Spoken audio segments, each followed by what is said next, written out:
if you don't want to be a bitter, resentful person, you have to learn how to take ownership of who you are and your behavior, be able to acknowledge the difficult, crappy things that have happened to you in your past, acknowledge the patterns of behavior that you've developed out of those things, particularly the negative patterns of behavior.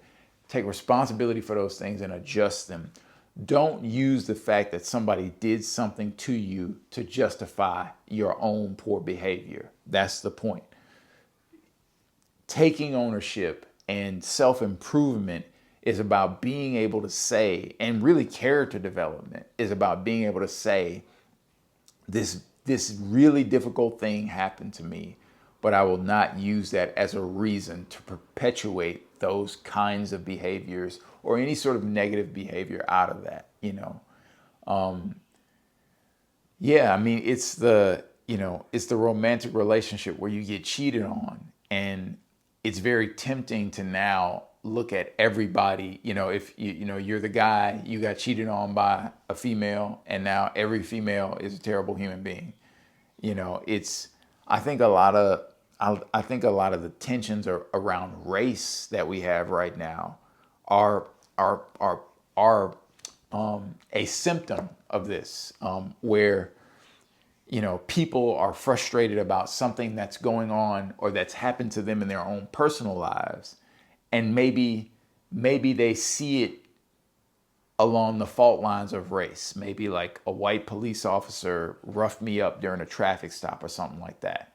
And it's that desire to then believe that all police officers, all white people are racist.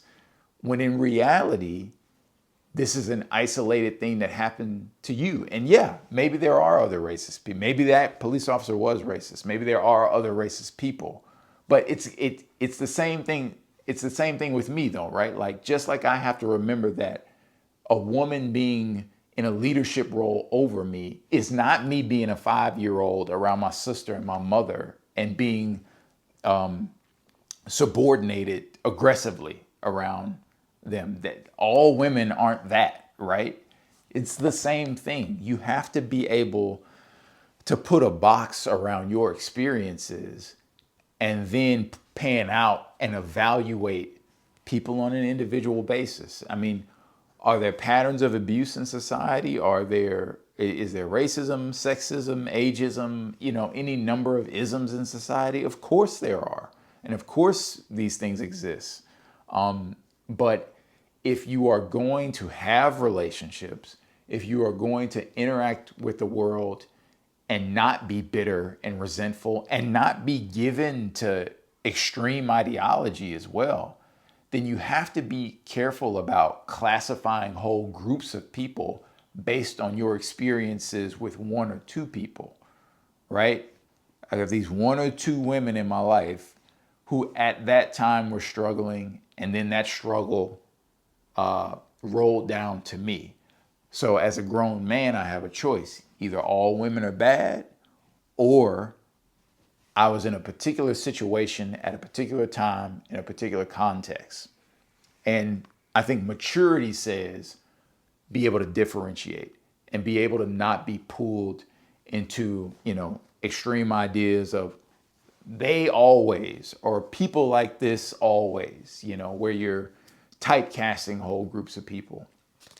And I think the start of that is the skill of personal ownership. Sometimes we got to take responsibility.